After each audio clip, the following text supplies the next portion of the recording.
So welcome to Iqra. Good afternoon to everyone. I hope आप सब ठीक होंगे, आप सब अच्छे से होंगे, आपकी तैयारी अच्छे से चल रही होगी। और आज का जो हमारा टॉपिक है that will be the I think fourth lecture of our modern history, that is the revolt of 1857। और अगर हम इस रिवोल्ट ऑफ 1857 की बात करें तो जेकेएसएसबी का जो भी हमारे पास एग्जाम्स है, जेकेएसएसबी जितने भी एग्जाम्स है जहां पे पर्टिकुलरली मॉडर्न हिस्ट्री का टॉपिक दिया गया है, आप ये एक्सपेक्ट कर सकते हो कि दिस जो आपका जेकेएसएसबी का मॉडर्न हिस्ट्री का सिलेबस है that starts from this revolt 1857, और यहां से आपको 1 से 2 क्वेश्चन देखने को मिलेंगे। चाहे कोई भी एग्जाम हो, 1 से 2 क्वेश्चन आपको इस, अगर आपका वहां पे दिया है पर्टिकुलरली हिस्ट्री, तो 1 से 2 क्वेश्चन यहां पे आपको मिलेंगे। और इस रिवोल्ट ऑफ 1857 को समझ के आपको आगे जो the fight towards the independence, fight towards the freedom, वो समझ आएगी अच्छी तरीके से। So without wasting any more time, और यूपीएससी के प्रोस्पेक्टिव और जेकेपीएससी के प्रोस्पेक्टिव से भी बहुत इंपॉर्टेंट ये टॉपिक है। हर साल एक या दो क्वेश्चंस आते हैं यहां से, मेंस के लिए भी, प्रीलिम्स के लिए भी इंपॉर्टेंट है। और मैं यहां पे फैक्चुअल नॉलेज नहीं देने वाला हूं, इन डेप्थ हम बात करेंगे, क्योंकि जो अब एग्जाम पैटर्न जेकेएसएसबी का चेंज हो रहा है, एसएससी का चेंज हो रहा है, सिविल सर्विसेज का चेंज हो रहा है, हम उस प्रोस्पेक्टिव पे जाएंगे। वी विल ट्राई कि हमें कंसेप्ट समझ में आए कि असल में चीजें हुई क्या थी और कैसे चीजें इवॉल्व हुई। So we will talk about that. So अगर हम बात करें यहां पे, अगर हम रिवोल्ट ऑफ 1857 की बात करें, तो ये जो रिवोल्ट है ये ऑल ऑफ दिस सडन नहीं हुआ। क्या ऑल ऑफ दिस सडन लोग उठे और उन्होंने बगावत स्टार्ट कर दी? ऐसा कुछ नहीं हुआ। बट यहां पे सिस्टमैटिकली धीरे धीरे ये रिवोल्ट बढ़ना स्टार्ट हुआ। इसके बहुत सारे कॉजेस थे।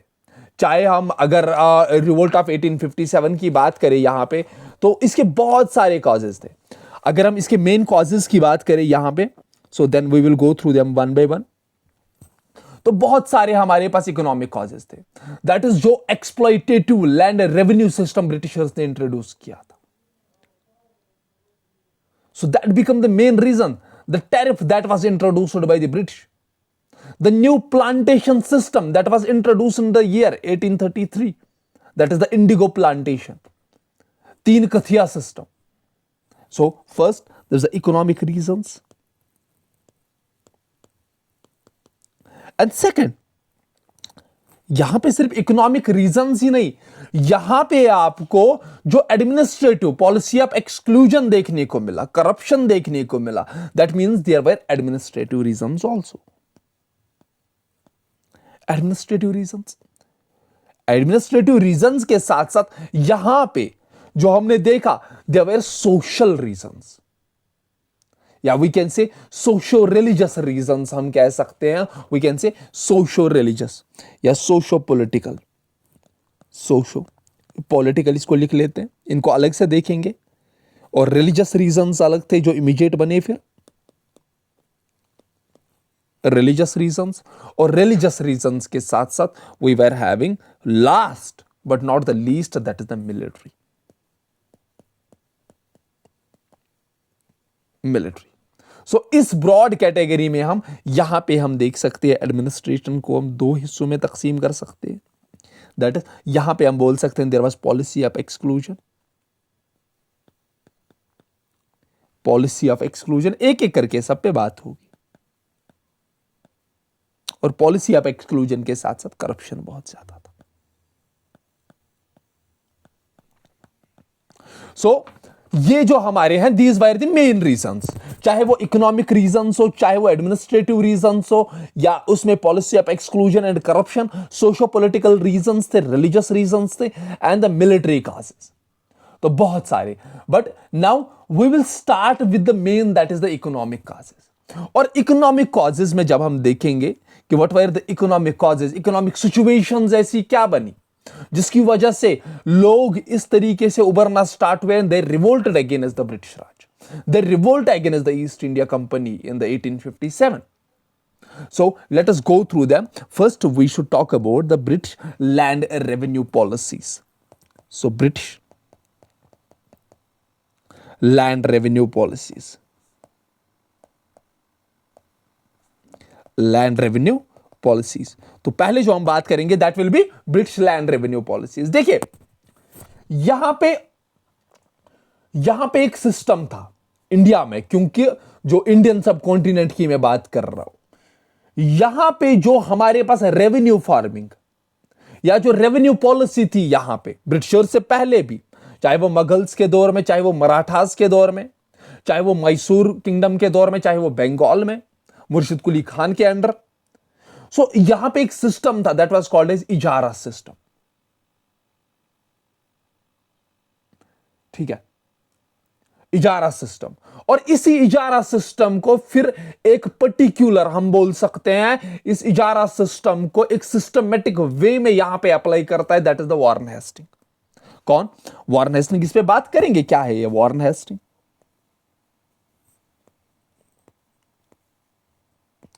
Warren Hastings, and Warren Hastings was in India from 1772 to 1785 in India.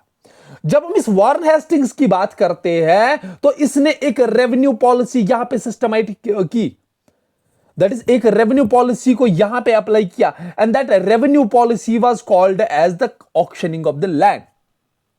इसने क्या काम किया? इसने एक रेवेन्यू पॉलिसी यहां पे अप्लाई की, जिसको मैंने बोला उसका नाम इजारा सिस्टम था। What was this Ijara system? Ijara system में क्या काम किया जाता था? इजारा सिस्टम में जो लैंड है वो किसको दी जाती है? द लैंड इज गिवन, या लैंड या revenue collection is given to the person जो हाईएस्ट बिडर होगा। इसको रेवेन्यू फार्मिंग कहते हैं, that is revenue farming.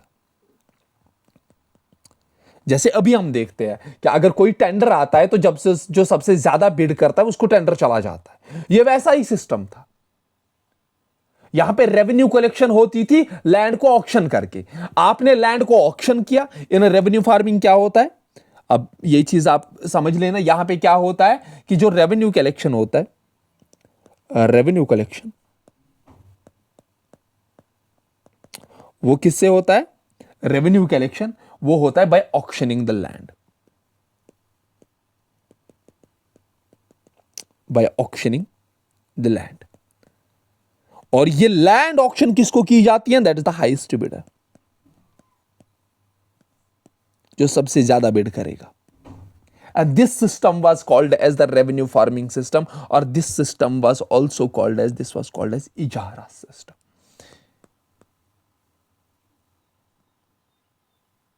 This system was called as Ijara system. Ijara system. This system was called as Ijara system.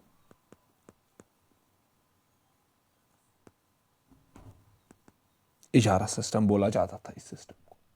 लेकिन जब Britishers ने, Warren Hasting ने ये यहां पे रेवेन्यू फार्मिंग सिस्टम या इजारा सिस्टम यहां पे लागू किया, तो उससे कोई फायदा नहीं हुआ इनको, इससे कुछ अच्छा खासा रेवेन्यू रिसीव नहीं हुआ इनको। ठीक है, देन यहां पे आते हैं कॉर्नवालिस, और कॉर्नवालिस यहां पे एक नया सिस्टम इंट्रोड्यूस करता है, जिस सिस्टम को कहा जाता है परमानेंट सेटलमेंट। ठीक है, क्या मैंने क्या बात की कि इस सिस्टम के बहुत सारी खामियां थी। जो यहां पे इजारा सिस्टम था इसकी बहुत सारी खामियां थी, इससे ब्रिटिशर्स को कोई ज्यादा फायदा नहीं पहुंचा। ठीक है, ये बिड करना इजारा सिस्टम से इनका रेवेन्यू बढ़ा नहीं, ये उस तरीके से ड्रेन ऑफ वेल्थ नहीं कर पाई।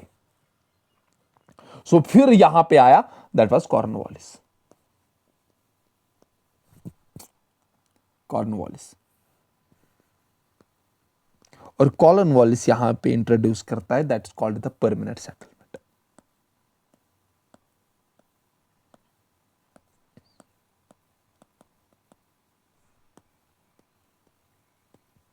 Permanent settlement. And what does this permanent settlement means? आपको यह समझने के लिए देखिए, कुछ हिस्टोरियंस लिखते हैं कि जब कॉर्नवालिस 1786 में यहां पे आया, इसने क्या काम किया? इसने जमींदार्स को आइडेंटिफाई किया as the owners of the land. क्या काम किया यह आपको याद रखना है, जमींदार्स, जमींदार, जमींदार को क्या काम किया इसने? जमींदार को आइडेंटिफाई किया इसने as owner of the land.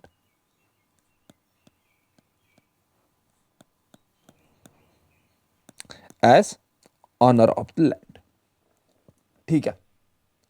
लेकिन कुछ हिस्टोरियंस ये भी बोलते हैं कि भाई साहब कि जो इसने ये काम किया था this was the master stroke, और कुछ बोलते हैं कि इसने जो ये काम किया था इससे मिस्टेक हो गई थी, कि कॉर्नवालिस की मिस्टेक थी। इसने जमींदार को क्या काम किया? इसने आइडेंटिफाई किया is the owners of the land, not the peasants. Peasants को नहीं, इसने जमींदार को क्या काम किया? As the owner of the land declare कर दिया, ठीक है। और ये अब कलेक्ट टैक्स किनसे करेगा? किनसे कलेक्ट टैक्स करेगा? दैट इज जमींदार, not from the peasants. Because इसने क्या काम किया कॉर्नवालिस ने? इसने जमींदार को आइडेंटिफाई किया as the owners of the land, ठीक है। क्योंकि इससे कंपनी को फायदा था। जमींदार को अगर आप आइडेंटिफाई करते हो as the owners of the land, so it's easy for you to collect the tax rather than collecting from the millions of the peasants. You have to collect from the hundreds of the zamindars, ठीक है। easy for the company to collect revenue, पहला point.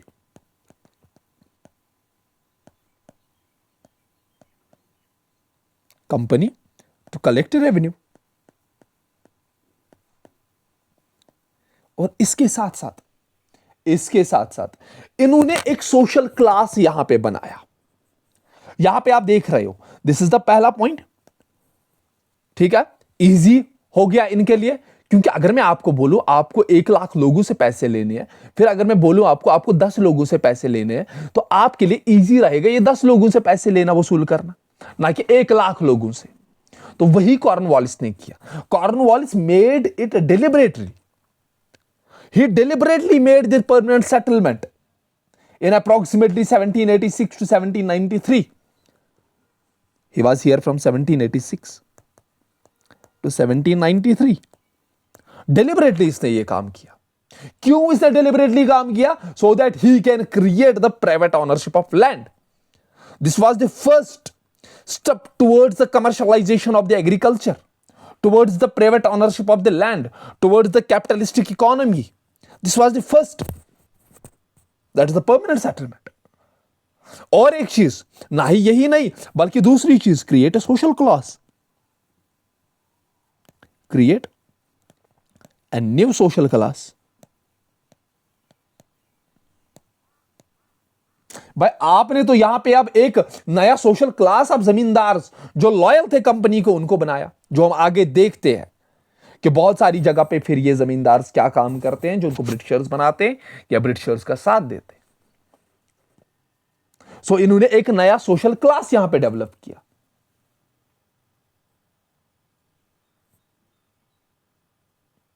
और एक चीज जो इसका main point था, that was कि जो सरप्लस होगा, जो आपके पास सरप्लस होगा, दैट मींस सरप्लस प्रोडक्शन अगर होती है, सरप्लस प्रोडक्शन, उसमें ब्रिटिशर्स का, ईस्ट इंडिया कंपनी का कोई नहीं हिस्सा होगा। This surplus will remain with the zamindars, with zamindars, with zamindars. ये चीज आपको याद रखनी। सो दिस, ये हम देख रहे हैं कि दिस परमानेंट सेटलमेंट से क्या हुआ। एक तो इजी हो गया रेवेन्यू कलेक्ट करना, दूसरा एक नया सोशल क्लास बनाया, तीसरा जो सरप्लस प्रोडक्शन था वो जमींदार के पास रहेगा। लेकिन now let us come to the main important points जो नोट करना है आपको। यहां पे सिर्फ यही नहीं बोला गया कि zamindar will be considered as the owners of the land. आप देखिए, इजारा सिस्टम में हाईएस्ट बिडर को लैंड दी गई, वो जमींदार बना। यहां पे उस जमींदार को ऑनरशिप दी गई। और सिर्फ इतना ही नहीं, सिर्फ इतना ही नहीं, यहां पे जो जमींदार के पास ये लैंड थी, इसको राइट दिया गया ऑनरशिप हेरिडेटरी का, कि भाई साहब ये जमींदार ये बेच भी सकता है, ये जमीन, ये ट्रांसफर भी कर सकता है, ये जमीन, ये मॉर्टिगेज भी कर सकता है अपनी इस जमीन को।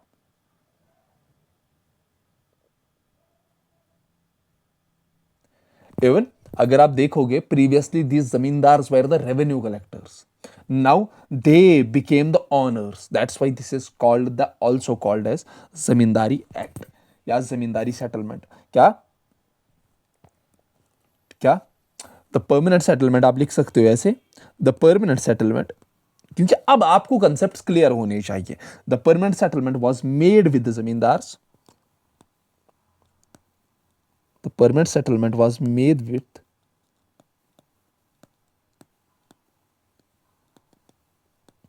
zamindars.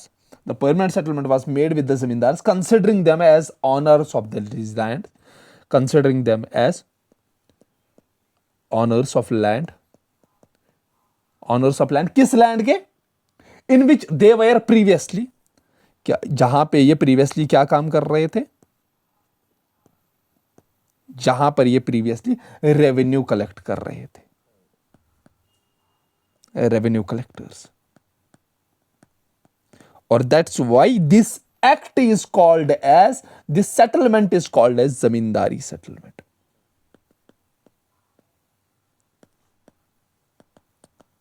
ठीक है, आप कलेक्टर से डायरेक्टली ऑनर बन जाते हो।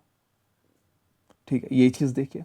और यहां पे और एक चीज जो इंपॉर्टेंट है, जो आपको याद रखनी है, दूसरा पॉइंट, दैट इज कि जो राइट ऑफ ऑनरशिप था वो हेरिडेटरी बनाया गया।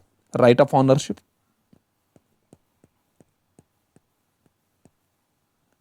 वो क्या बनाया गया? That was made hereditary.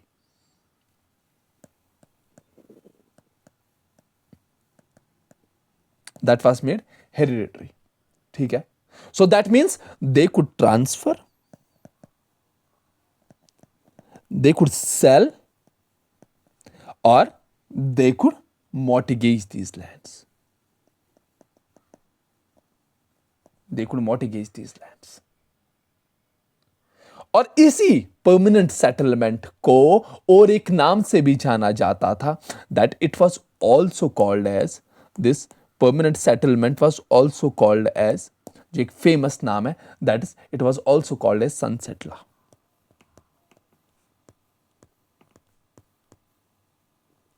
This was also called as sunset law. Why this was also called as the sunset law? क्योंकि आपको एक प्रिस्क्राइब्ड डेट दी जाती थी। फॉर एग्जाम्पल मैं आपको डेट दे रहा हूं कि आपको अप्रैल 20 को मुझे ये रेवेन्यू देना है, मुझे ये पैसे देने हैं। दैट मीन्स आपको अप्रैल 20 के इवनिंग से पहले पहले, बाय द इवनिंग आपको मुझे ये पैसे ट्रांसफर करने हैं। अगर ये नहीं कर पाता, अगर ये शाम से पहले नहीं कर पाता पैसे ट्रांसफर, सो दैट मींस ये लॉस कर जाता अपनी ऑनरशिप। इसका कोई हक नहीं होता ऑनरशिप से, इसको बेदखल किया जाता जमीन से। So that's why it was called as a sunset law. Sunset होने से पहले ही आपको पैसे, आपको रेवेन्यू देना पड़ेगा। सो बाय द इवनिंग, आप लिख सकते हो, by the evening, by the evening of an already pre-decided date, pre-decided date,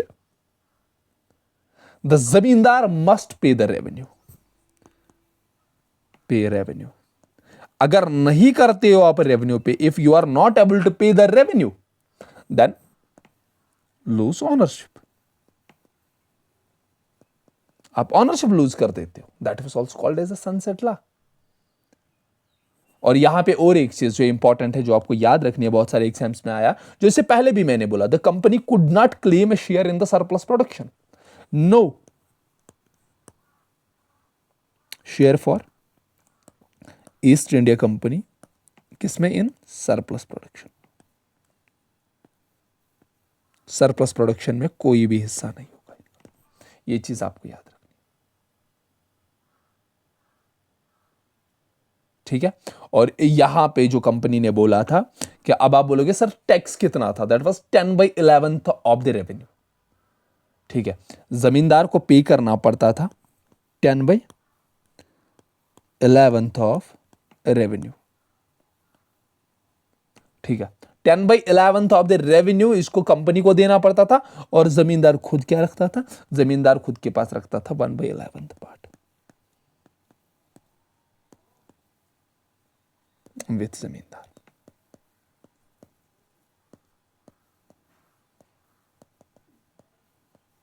ठीक है, ये चीज आपको याद रखनी है। And who introduced this permanent settlement, that was Cornwallis. अब इसको थोड़ा सा रिवीजन करते हैं हम। देखिए, मैंने आपसे बात की, कॉर्नवालिस ने एक नया सिस्टम यहां पे इंट्रोड्यूस किया, that's called the permanent settlement. Why this was called the permanent settlement? क्योंकि यहां पे कॉर्नवालिस ने जमींदार को as a owner of the land declare किया, ताकि वो रेवेन्यू आराम से कलेक्ट कर पाए और एक नया सोशल क्लास बना पाए जो लॉयल रहे ब्रिटिशर्स के। सरप्लस प्रोडक्शन पे इन पे कोई हक नहीं होगा ब्रिटिशर्स का, ठीक है।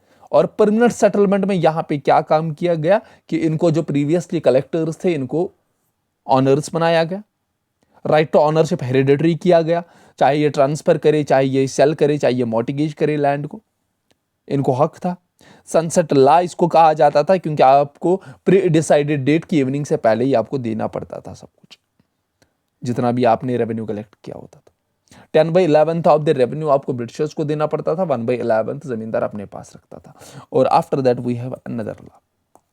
अब आप ये देखिए क्या खतरनाक चीज, ऑनरशिप ही ले गई राइट्स से, ऑनरशिप ही पीजेंट से ले गए। तब रिवोल्ट तो होना है। अब now after that we have, that is the Ryotwari system. और रॉयतवारी सिस्टम, ठीक है। नाउ यहां पे क्वेश्चन आ सकता है, और एक देखो भूल गया था मैं, यहां पे एक क्वेश्चन आ सकता है कि सर कौन कौन से एरिया में अप्लाई किया गया था। इट वाज इंट्रोड्यूस्ड इन 1793, इतना आप याद रख लेना, 1793 it was introduced in 1793, and it was introduced in Bengal, it was introduced in Bihar, this was introduced in Odisha, Orissa में इसको इंट्रोड्यूस किया गया था, and up to the Banaras division of UP तक। और अप्रोक्सीमेटली आप ये मान के चल सकते हो कि approximately 19% of the British India compress कर रहा था ये। 19% जितना भी ब्रिटिश इंडिया का लैंड था, जितना भी ब्रिटिशर्स ने यहाँ पे कब्जा किया था ये पूरे सब कॉन्टिनेंट पे, उसके 19% पे ये सिस्टम लागू किया गया था, that was the permanent settlement. ये आ सकता है, ये आपको याद रखना है। 19% on the 90% land. Now let us talk about this Ryotwari system. Ryotwari system की बात करें तो इट वाज इंट्रोड्यूस्ड भाई, यहाँ पे दो जो नाम आते हैं हमारे पास, and it was introduced in approximately 1820 में ये क्या काम किया गया था, इंट्रोड्यूस किया गया था। And this was introduced by Thomas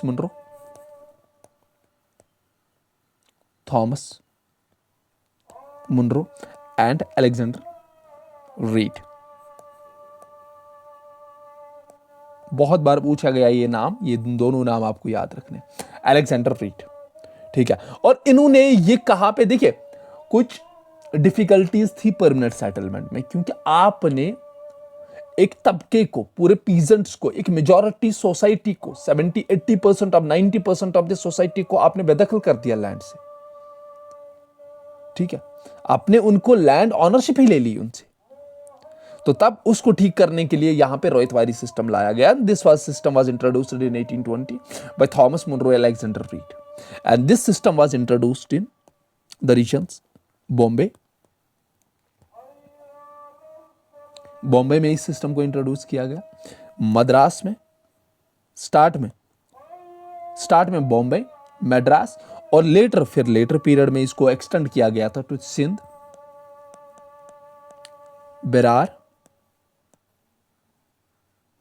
and Assam. और ये आपको याद रखना है, जो हमारा परमानेंट सेटलमेंट है that comprised of 19% of the British India, or this comprised of approximately, this covers approximately कितना 51% ऑफ द ब्रिटिश इंडिया।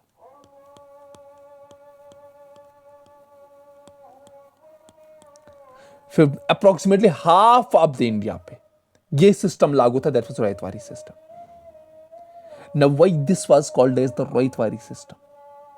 यहां पे इन्होंने डायरेक्टली जो पीजेंट्स को, वहां पे क्या किनको किया था, जमींदार को। यहां पे इस सेटलमेंट में peasants were considered as the owners. Peasants were considered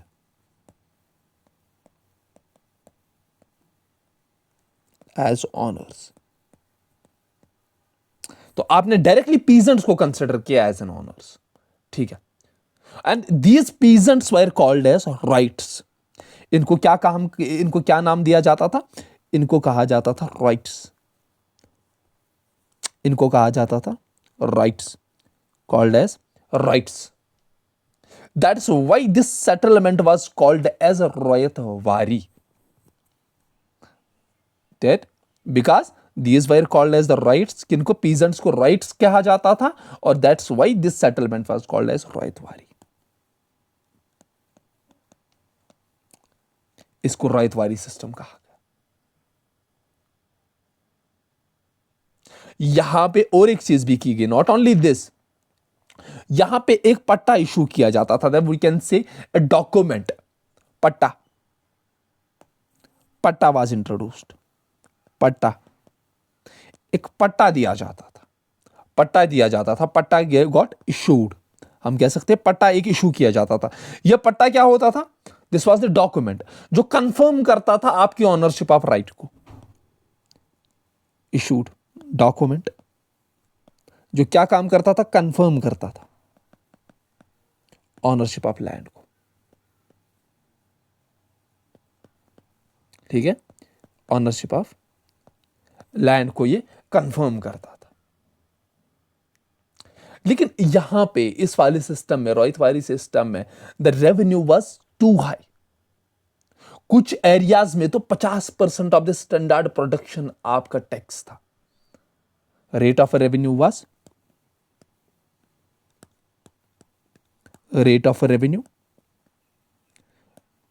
to high. That was approximately 50% of the production.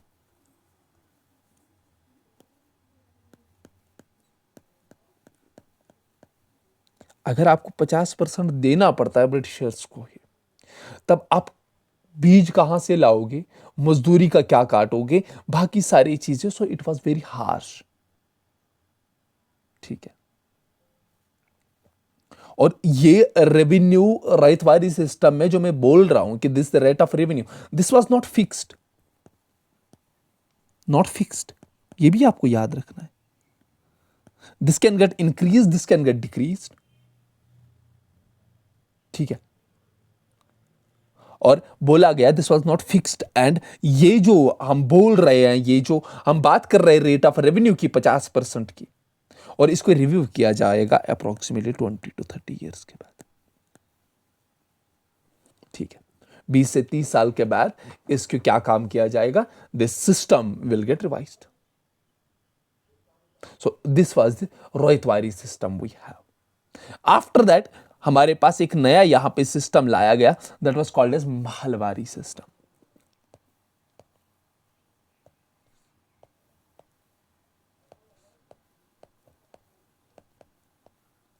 Mahalwari system. And this system was also introduced in 1820s के टाइम पे ही, ऑन एक फिक्स बोलो मैं तो 1822 में इसको इंट्रोड्यूस किया गया था, दिस महलवाड़ी सिस्टम को। And this was introduced by halt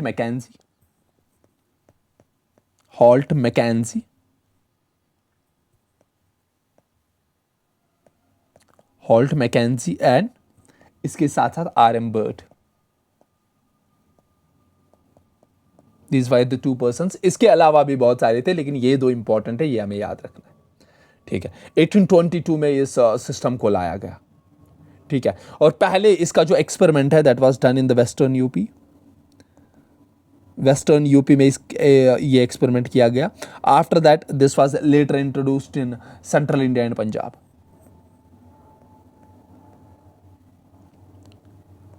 central India and Punjab.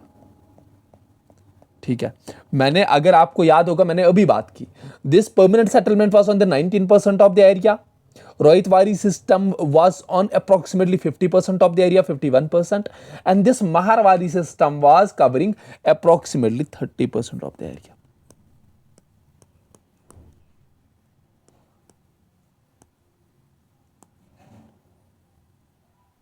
ठीक है, यही चीज हमें याद रखनी है। अब देखिए, महल का मतलब क्या होता है? ठीक है, महल का मतलब क्या होता है? जब आप बहुत सारे विलेज को ग्रुप टुगेदर करते हो, एक ही ग्रुप में ले आते हो, तो दैट्स कॉल्ड महल। ठीक है, ये आपको याद रखना है। ठीक है, group of village, group of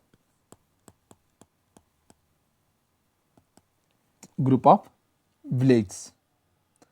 ठीक है, ग्रुप ऑफ विलेज, आप इनको क्या काम करते हो? एक साथ टुगेदर एक ग्रुप कर जाते हो, नंबर ऑफ विलेज को एक ही साथ रखते हो, तो ग्रुप ऑफ विलेज को। ठीक है, तो इसको क्या काम कहा जाता था? इसको कहा जाता है महल। महल। ठीक है, और यहां पे क्या काम किया जाता है? यहां पे इस महल को, that means group of village को, एक आइडेंटिटी मानी जाती है और एक पर्सन को हेड किया जाता था। और एक पर्सन को क्या काम किया जाता था? He was made, an individual was designated as head of this mahal, head of mahal, head of mahal. तो ये जो हेड ऑफ महल था, इसको रेस्पॉन्सिबिलिटी दी जाती थी कि you have to collect the tax, revenue.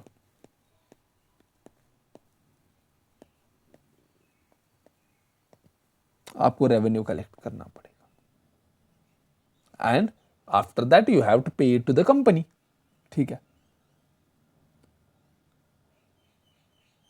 ठीक है, ये चीज।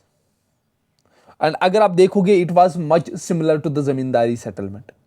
जो हमने परमानेंट सेटलमेंट की बात की, this was similar to the permanent settlement. ठीक है, but what was the main thing जो इसको अलग करता था जमींदारी सेटलमेंट से, कि यहां पे जो लिखा गया था कि this was not forever, this was not for the forever. यहां पे पीरियोडिक रिविजन्स होंगे, there will be periodic revisions.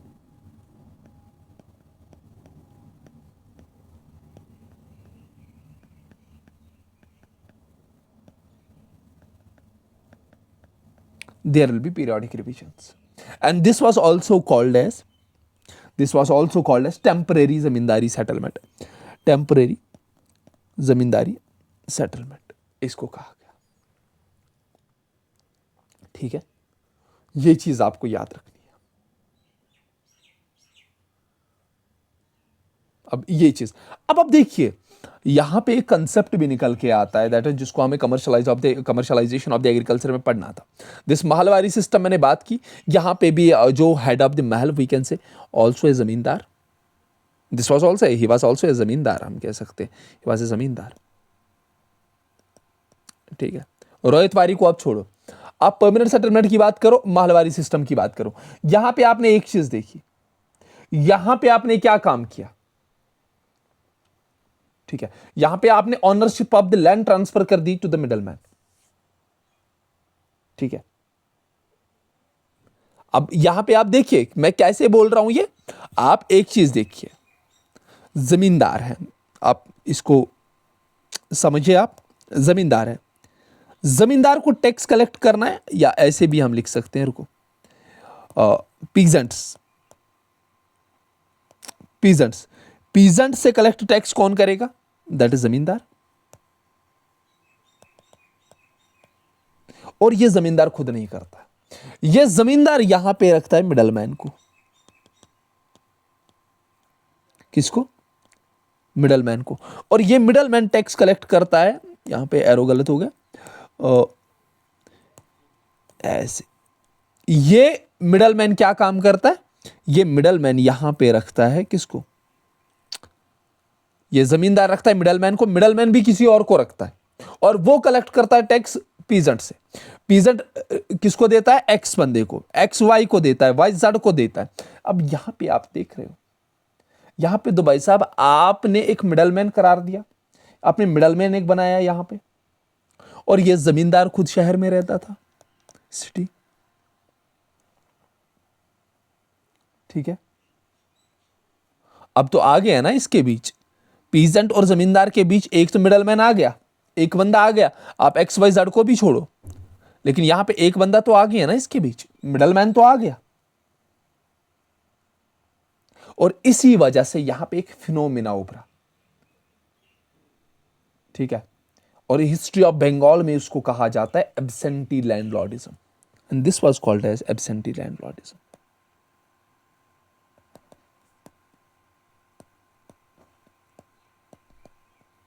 This was called as the absentee landlordism.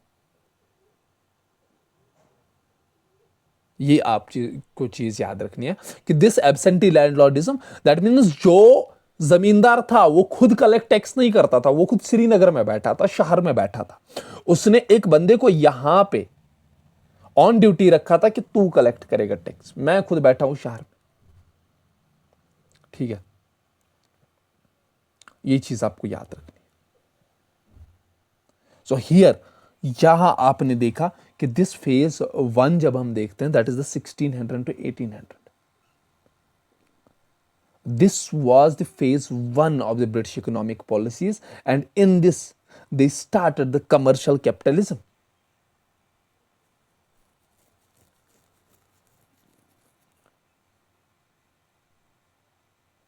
ठीक है,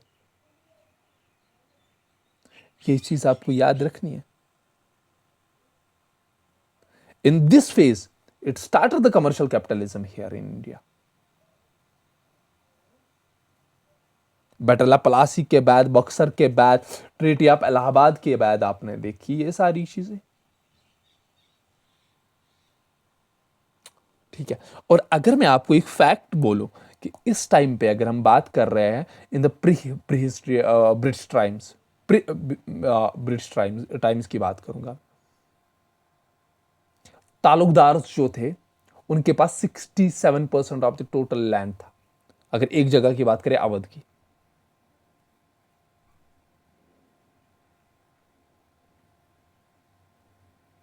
ठीक है, इन्होंने, ब्रिटिशर्स ने पहले काम किया, इन्होंने रिमूव करना स्टार्ट किया इन तालुकदार्स को। ठीक है, तालुकदार्स को रिमूव करना स्टार्ट कर दिया। This Tinkathia system, the new plantation system introduced in 1833. This was also the main reason for the economic reason for this, we can say, for हमारा रिवोल्ट 1857। क्या मैं क्या बात कर रहा हूं? New plantation system. एक तो पहले मैंने बात की, पहली बात मैंने क्या की? The land revenue policies. दूसरा न्यू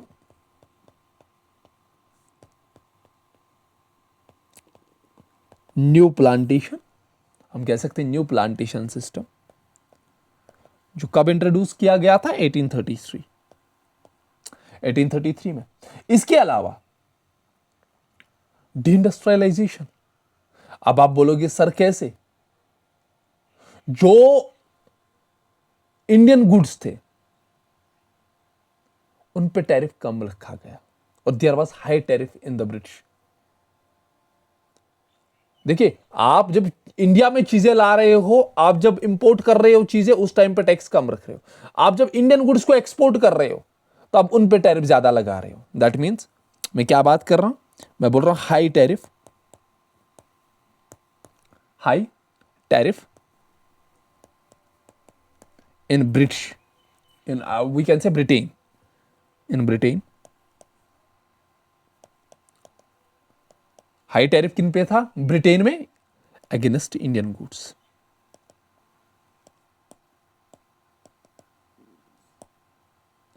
अगेंस्ट इंडियन गुड्स। और इसकी वजह से क्या हुआ?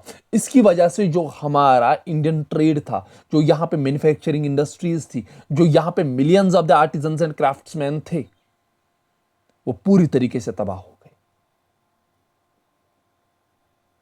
ठीक है, और सिर्फ यही नहीं, यहीं पे नहीं रुके, यहां पे जो मनी लैंडर्स थे, जो ट्रेडर्स थे, वो नए लैंडलॉर्ड्स बनने स्टार्ट हो गए, क्योंकि दीज स्टार्टेड द लोन्स। अब लोगों के पास पैसा नहीं था, वो लोन लेना स्टार्ट किया इन्होंने मनी लैंडर्स से, ट्रेडर्स से, और बहुत हाई रेट्स पे। और इसकी वजह से फिर इनको जमीन गिरवी रखनी पड़ती थी और जमीन खत्म हो गई।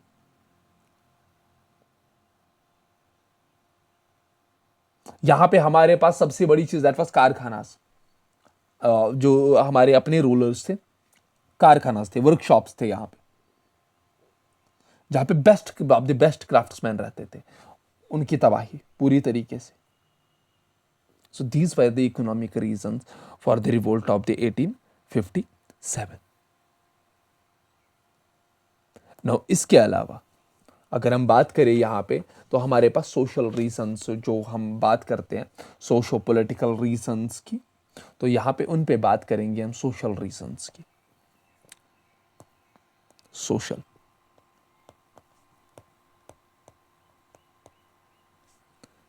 आई होप कि आपको इकोनॉमिक्स समझ आई होगी।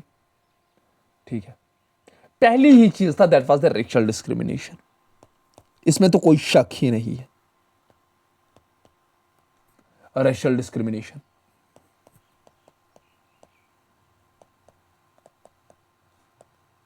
बहुत ज्यादा रेशियल डिस्क्रिमिनेशन। ये समझते थे ब्रिटिशर्स कि हम व्हाइट टोन्ड है, ठीक है, और हम सुपीरियरिटी रेस से, हम सुपीरियर रेस है, और इसकी वजह से इनडिस्क्रिमिनेशन और असॉल्ट इंडियंस पे हो रहा था, वो बहुत कॉमन था। ठीक है, यहां पे एक तो ये चीज, दूसरी चीज that is charter act of 1813। अगर आपको याद होगा, चार्टर एक्ट ऑफ 1813 अगर याद होगा, मैंने कल ही पढ़ाया है, अपलोड, आप जा सकते हो उस वीडियो पे और वो देखिए, आपको समझ आएंगे चार्टर एक्ट जिसमें मैंने बोले। यहां पे activities of the Christian missionaries जो आपने देखी, यहां पे एक अलार्म सेट हुआ कि now they want to convert Hindus and the Muslims, we can say Indians, towards the Christianity, that is Christian missionaries. Christian missionaries, इनका काम, this was also the social reason. यहां पे डेलहाउसी लेके आता है, अगर आपको याद होगा, that is the religious disabilities act of 1850, जिसको लेक्स लोके एक्ट ऑफ 1850 कहा जाता है। जब ब्रिटिश गवर्नमेंट ये एक्ट पास करती है, that is the religious disabilities act of 1850, और we can say the lex loci act of 1850। ये क्या काम करता है? जो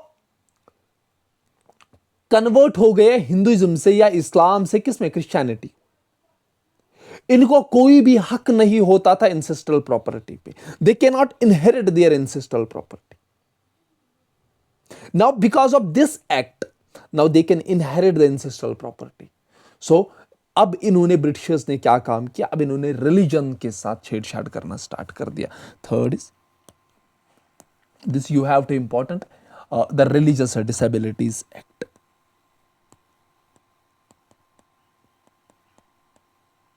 Disabilities Act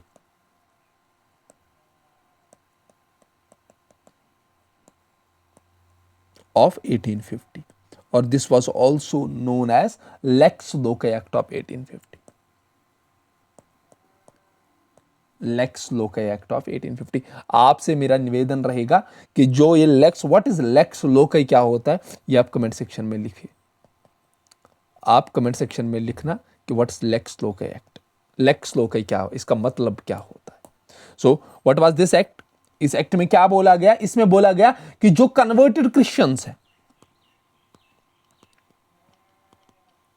कन्वर्टेड क्रिश्चियंस जो हिंदुइज्म और इस्लाम से कन्वर्ट हो गए towards the Christianity, they can inherit their ancestral property, can inherit their ancestral property. ये अच्छे से एंसेस्ट्रल प्रॉपर्टी को इनहेरिट कर सकते हैं। ठीक है, इसके अलावा और एक एक्ट लाया गया यहां पे, that's also called as the regulation of the sati, William Bentinck ने जो लाया था, ठीक है, द एबॉलिशन ऑफ सती,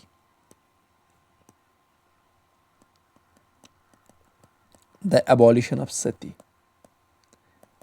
ये एक्ट लाया गया था approximately in 1829 and this was made by William Bentinck and this was very, ये बहुत अच्छा काम था क्योंकि सती प्रथा आप लोगों को पता है कितनी खतरनाक थी, ठीक है, सती प्रथा। एंड आफ्टर दैट इसके अलावा और एक एक्ट लाया गया that's called as the widow remarriage act of 1856।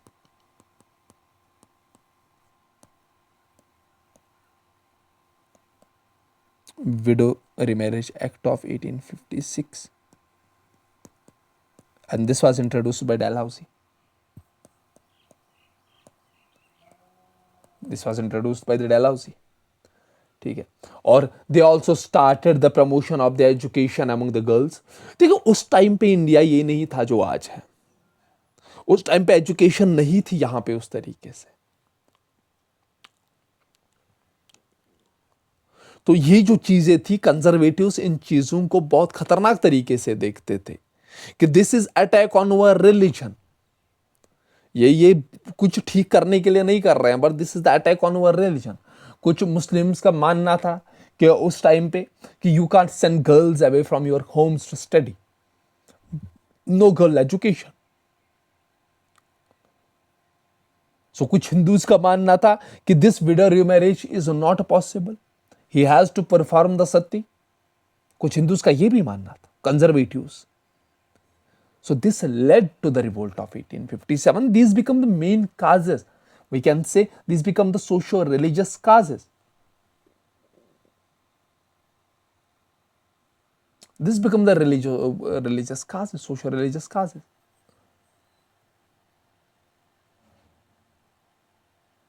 ठीक है, और ये चीज हमें याद रखनी है।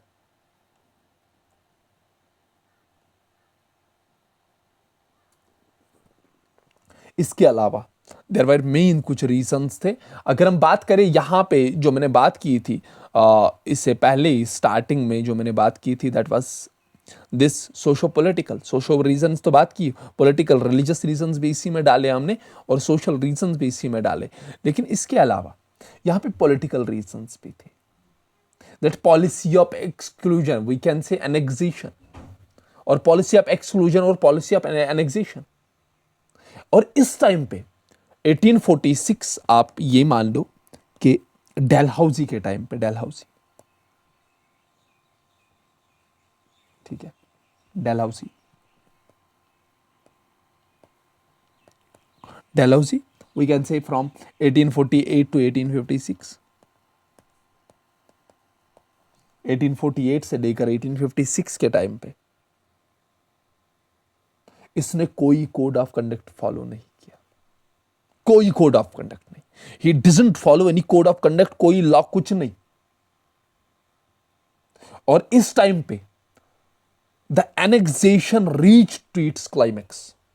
जिसको चाहिए जितना चाह सकता था उस टाइम पे इसने एनेक्स किया स्टेट्स को टुवर्ड्स द ब्रिटिश, कब्जा किया इसने। डॉक्ट्रिन ऑफ लैप्स इसने यहां पे इंट्रोड्यूस किया, ठीक है। और इसी की वजह से this become the main reason, this Dalhousie's annexation policy, annexation policy. इसकी वजह से बहुत सारे लीडर्स जिनको इसने डॉक्ट्रिन ऑफ लैप्स के तहत कि you are not able to, you are not that much good कि आप रूल कर पाओ, आप में कैपेबिलिटीज नहीं है। उन पे हम बात करेंगे आगे, उन पॉलिसीज पे, ठीक है। So these become the reasons. We were also having the military reasons. Military reasons. ठीक है।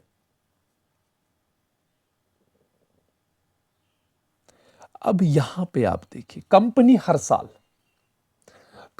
साल क्या काम करती थी? कंपनी हर साल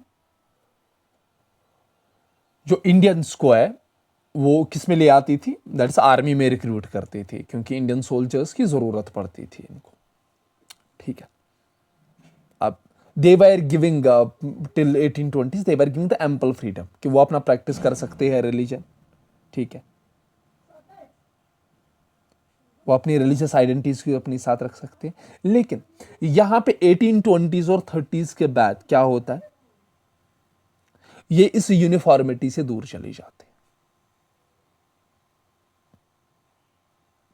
और कुछ प्रिविलेज जो मिलते थे आर्मी को वो नहीं दिए जाते। ठीक है, और इस टाइम पे पहले क्या काम करता है? पहले डलहौसी आते हैं। ठीक है, पहली चीज आप एक चीज आप लिख लो जो मेन था, that was low salary and poor prospects of promotion.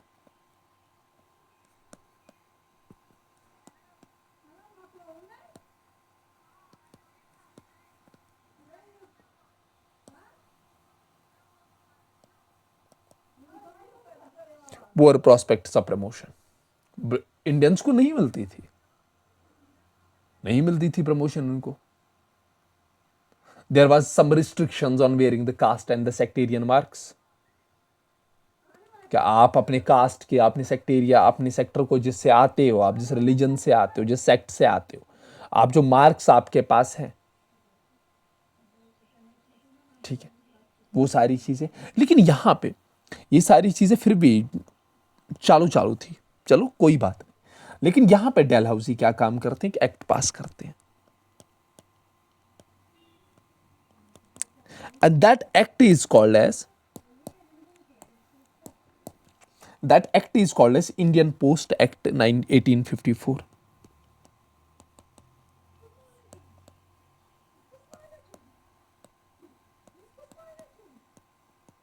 1854। यहां पे देखो चीजें चेंज हो जाती है। अभी तक जो सोल्जर्स होते थे ब्रिटिश इंडिया का, ईस्ट इंडिया कंपनी में, वो जब अपने घर लेटर सेंड करते थे उस पर कोई टैक्स नहीं चढ़ता था, उस पर कोई पैसा नहीं देना पड़ता था।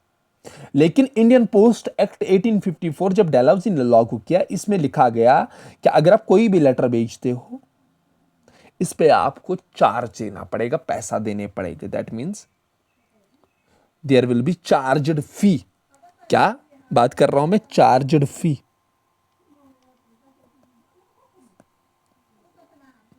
Charged free, charged fee, free नहीं, चार्जड फी लिया जाएगा from this स्पॉइस।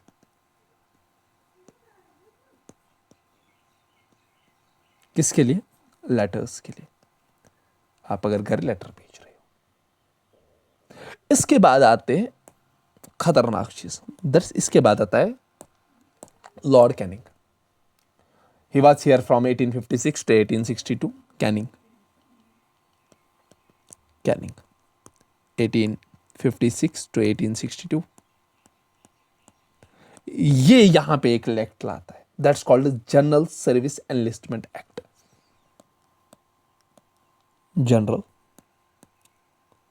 Service enlistment act, enlistment act of 1856। Date भूल गया था, 1856। देखिए, यहां पे जो ईस्ट इंडिया कंपनी में जो आर्मी होती थी उनको भत्ता मिलता था, that means they were getting allowances.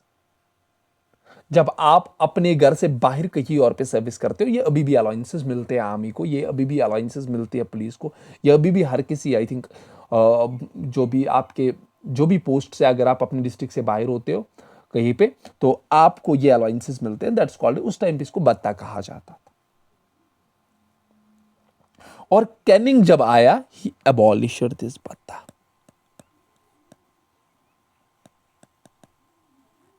Abolish भत्ता, या वी कैन से अलाउंसेस।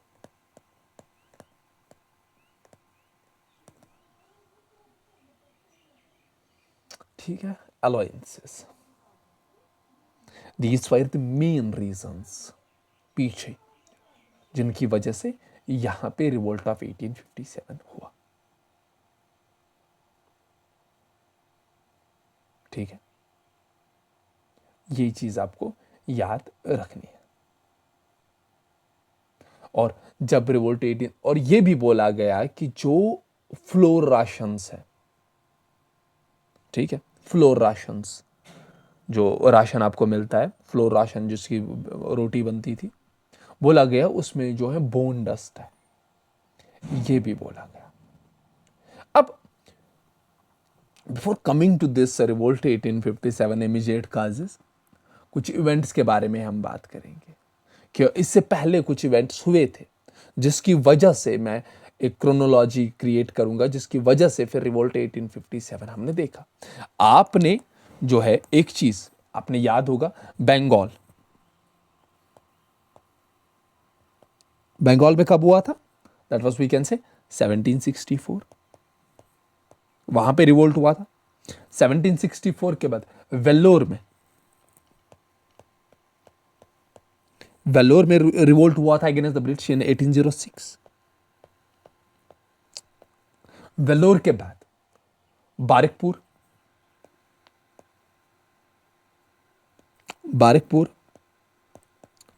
में रिवोल्ट हुआ था against the company, that is in 1825। और इसके अलावा अफगानिस्तान में,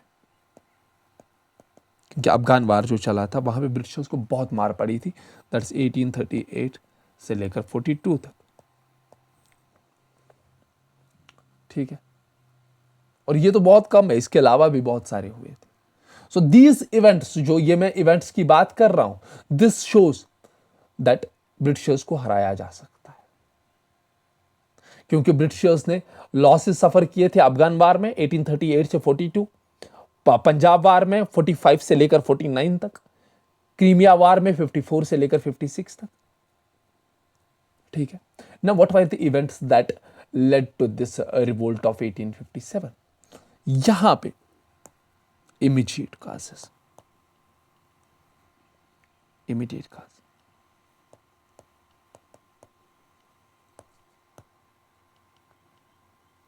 इमीडिएट काज क्या था? अब यहां पे 19th नेटिव इन्फेंट्री थी ब्रह्मपुर में। ठीक है, कौन सी? 19th native infantry.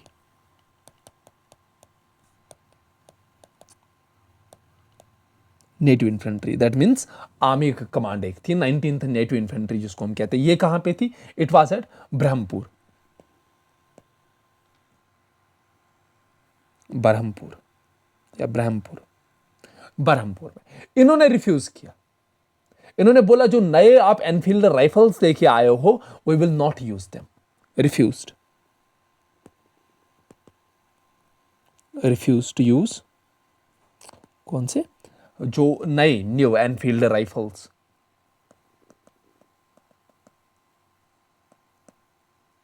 हम इन राइफल्स का इस्तेमाल नहीं करेंगे। और जब इन्होंने ये चीज बोली, this led to the broke out of the mutiny. और इसी टाइम पे क्या होता है? फेब 1857, ठीक है, इनको डिसबैंड किया गया।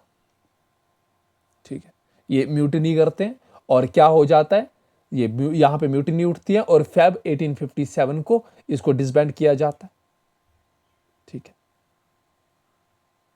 ठीक है, एक सेकंड।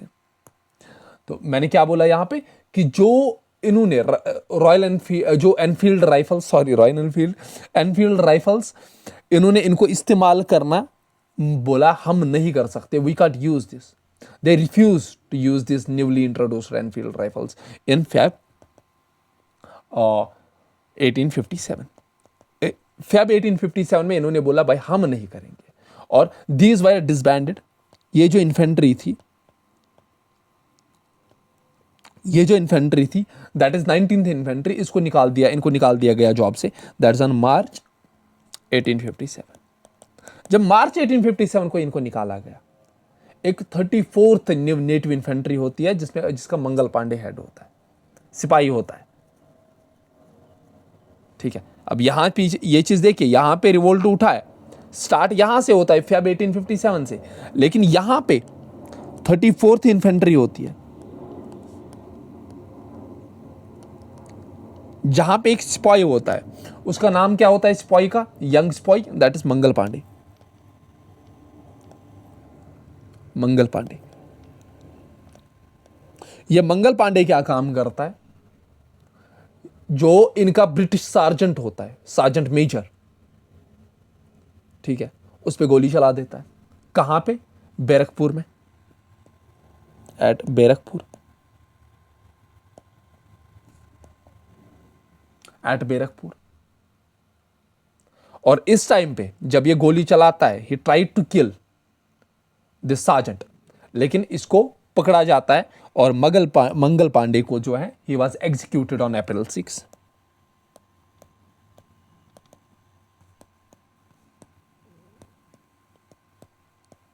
अप्रैल 6 को इनको एग्जीक्यूट किया जाता है, इनको फांसी दी जाती है, ठीक है। और जो इसकी रेजिमेंट थी, that was disbanded, he was executed on April 6 and regiment was disbanded.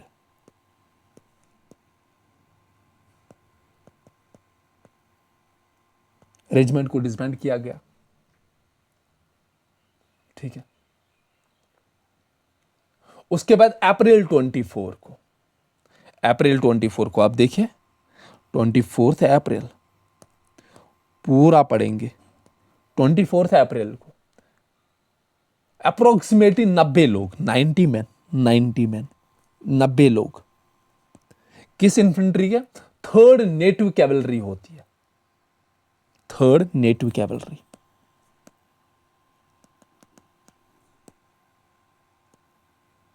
और एक रेजिमेंट। और वो यहां पे रिफ्यूज करते हैं कि भाई साहब ग्रीस्ड कार्ट्रिज हम नहीं इस्तेमाल करेंगे, ठीक है, हम ग्रीस्ड कार्ट्रिज जो है इस्तेमाल नहीं करेंगे, will not use greased cartridge, grease cartridge हम यूज नहीं करेंगे, ठीक है। और यहां पे 9 मई को, 9 मई को 85 लोगों को डिसबैंड किया जाता है इन 95 में से, 90 में से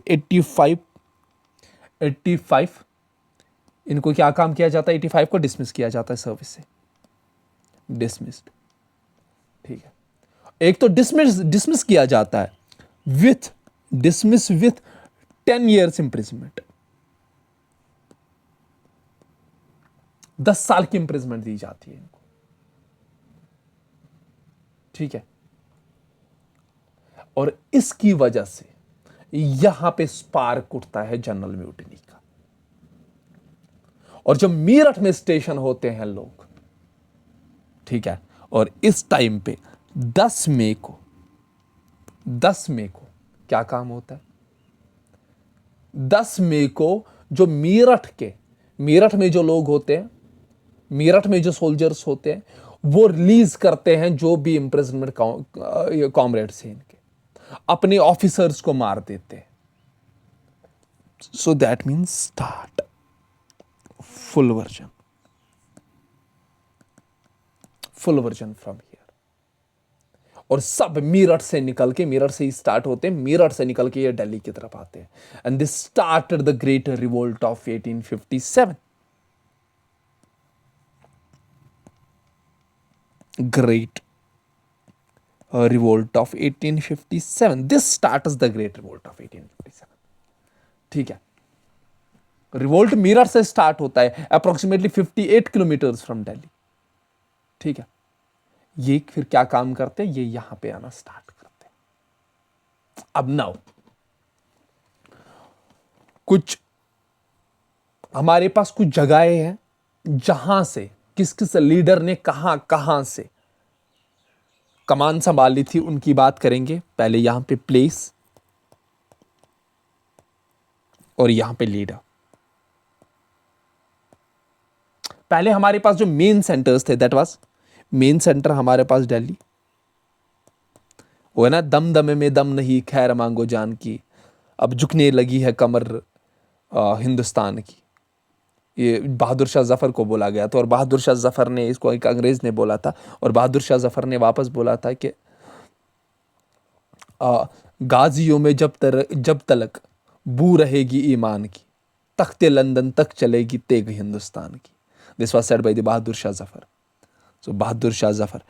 तो हमारे पास जो places, the main centers of this revolt was Delhi, उसके साथ साथ लखनऊ,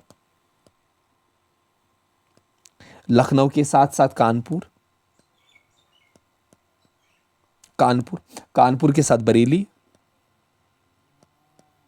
और बरेली के साथ we were also having Faizabad. मैं ये बड़े सेंटर्स की बात कर रहा हूँ, ठीक है, छोटे छोटे सेंटर्स तो बहुत ज़्यादा थे। फैजाबाद के साथ अर्रा, अर्रा इज इन बिहार, बिहार के साथ साथ झांसी, झांसी यूपी। नाउ यहां से क्वेश्चन आता है कि भाई साहब दिल्ली में कौन लीड कर रहा था, लखनऊ में कौन लीड कर रहा था, कानपुर में कौन, बरेली में कौन, फैजाबाद में कौन, अर्रा में कौन, और झांसी में कौन। ये चीजें हमें याद रखनी है, और यहां से फिर और एक चीज भी लिखनी है हमें, ठीक है। नाउ अगर हम दिल्ली की बात करें तो दिल्ली में कौन था, दैट वाज बहादुर शाह जफर। अब आप खुद लिख लेना बहादुर शाह जफर, और बहादुर शाह जफर के साथ से जनरल बख्त खान। कौन?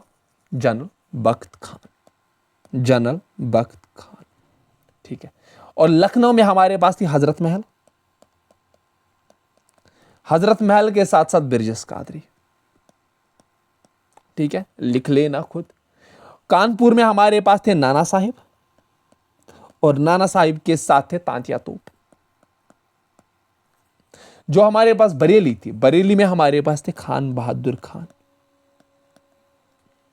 और फैजाबाद में हमारे पास थे मौलाना मौलवी अहमदुल्ला,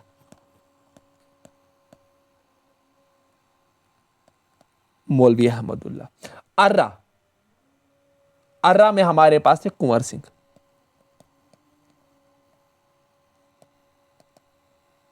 और झांसी से हमारे पास थी रानी लक्ष्मीबाई,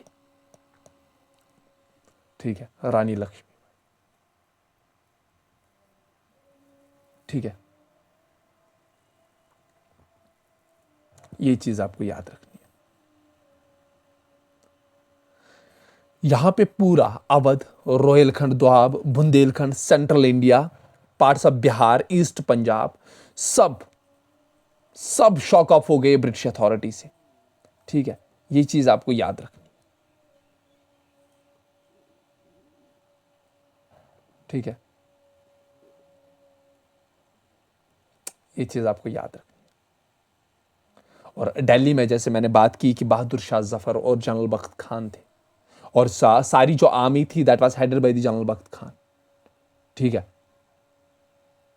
और ये जनरल बख्त खान एक बहुत बड़ा काम करते हैं, जो बरेली में ट्रूप्स होते हैं ये वहां पे रिवोल्ट करते हैं, और इन ट्रूप्स को, इन सोल्जर्स को कहां पे लेके आते हैं, दैट इज इनको दिल्ली लेके आते हैं। उसके अलावा कानपुर की अगर हम बात करें तो वहां पे हमारे पास नाना साहिब थे, एंड दिस नाना साहिब, इसके बारे में थोड़ी सी इंफॉर्मेशन जो है, he was adopted son of the last Peshwa. जो बाजीराव सेकंड था इसका अडॉप्टेड सन था, और इसको इसकी फैमिली का टाइटल नहीं दिया गया, और इसको पुणे से बैनिश किया गया था, और ये कानपुर में रहता था।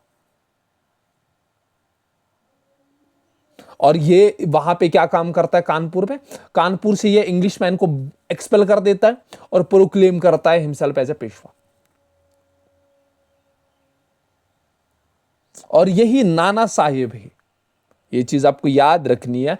नाना साहिब वाज द पर्सन जिसने क्या काम किया, जिसने एक्नॉलेज किया बहादुर शाह जफर को as the emperor of the India,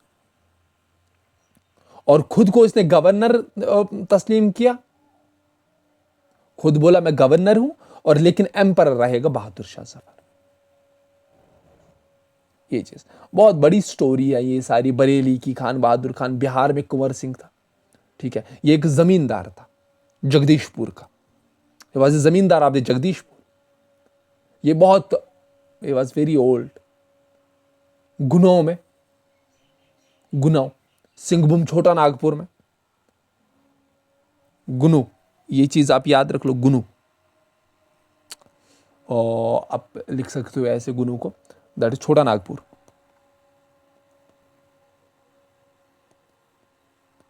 छोटा नागपुर में ट्राइबल्स रहते थे और वहां पे जो था that was Gonu, he was a tribal leader. Shahmal, उसकी अगर हम बात करें, वो थे। तो बहुत सारे यहां पे थे, ठीक है। और फिर रिवोल्ट को सप्रेस किया जाता है। ब्रिटिशर्स क्या काम करते हैं, वो दिल्ली को कैप्चर करते हैं ऑन द 20th, ठीक है। यहाँ तो आपने ये चीज़ देखी, लेकिन यहाँ पे एक चीज़, दिल्ली में जो है अब ब्रिटिश का रेस्पॉन्स, ब्रिटिश रेस्पॉन्स ये आप लेके BR मतलब ब्रिटिश रेस्पॉन्स। दिल्ली में ये बेचते हैं, दैट इज जॉन निकलसन। मैं नीचे लिख लेता हूँ यहाँ पे आपको। दिल्ली में रिवोल्ट को ख़त्म करने के लिए जो ईस्ट इंडिया कंपनी है वो बेचती है जॉन निकलसन को।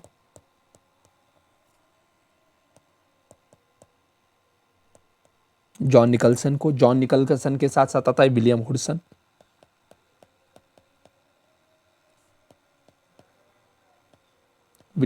और विलियम हुडसन के साथ जेम्स आउटरन।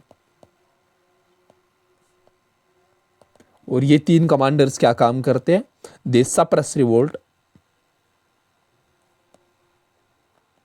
ऑन September 20 और 1857 को ये सप्रेस करते हैं यहाँ पे, ठीक है। और बहादुर शाह जफर को जो है, he was taken as a prisoner. Bahadur Shah Zafar जो है, Bahadur Shah Zafar taken as prisoner.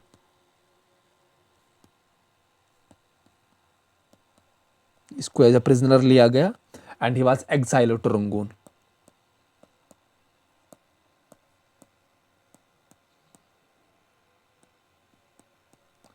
और ये वहीं पे 1862 में इसकी डेथ हो जाती है रंगून में। और इसी के साथ साथ यहाँ पे मुगल एम्पायर पूरी तरीके से, मुगल एम्पायर जो है पूरी तरीके से खत्म हो जाता है। और Nana Sahib was defeated at Kanpur, ठीक है। Then he escape to Nepal. Nana Sahib he was defeated in Kanpur. Nana Sahib को जो है कानपुर, ठीक है, and he was defeated by Colin Campbell.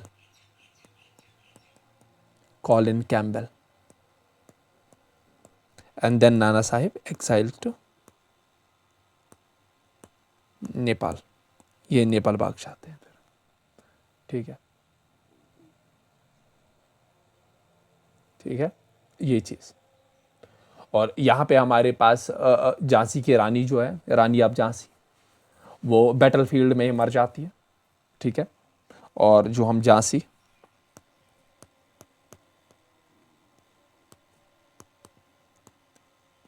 रानी की बात करें तो रानी को यहाँ पे मारता है दैट्स ह्यूग्रोज। वहाँ पे झांसी में जाके वहाँ पे ये क्या काम करता है, वहाँ पे जो है रिवोल्ट को ख़त्म कर देता है।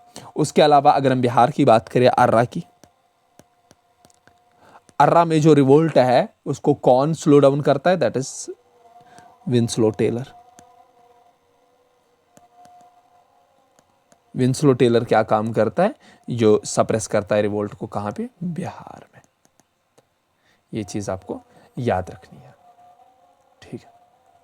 और we can say at the end of 1859, end of 1859 British authority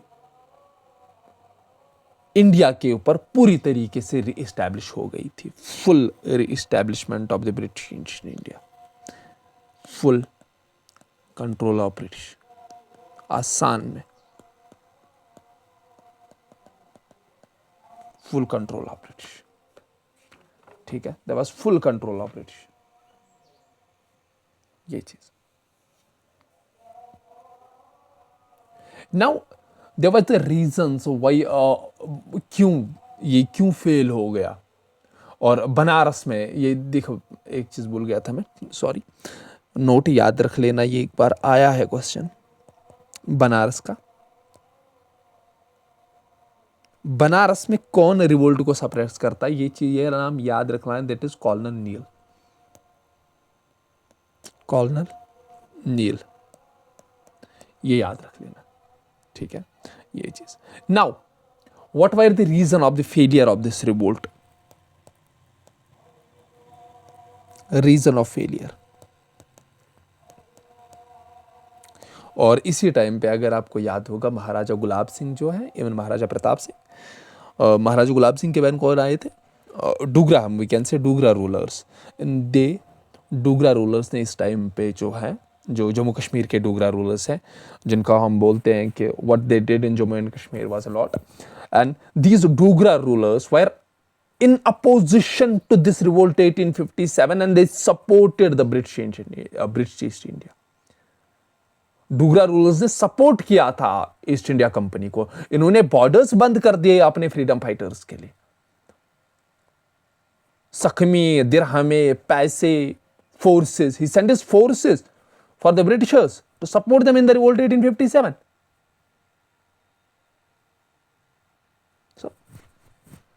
और हमें ज्ञान देते हैं नेशनलिज्म का, ठीक है। रीजन ऑफ फेलियर, ठीक है, reason of failure.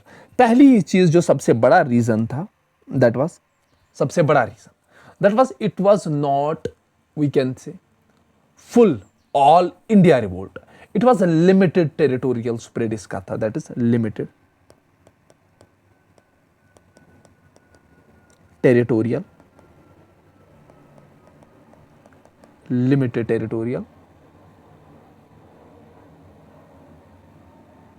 O sorry, चलो इंशाल्लाह हम कल मिलते हैं, कल हम यहाँ से आगे स्टार्ट करेंगे, क्योंकि now I have a class, I am getting calls that I am having another class, so thank you all of you, कल हम इसके आगे बात करेंगे, थैंक यू।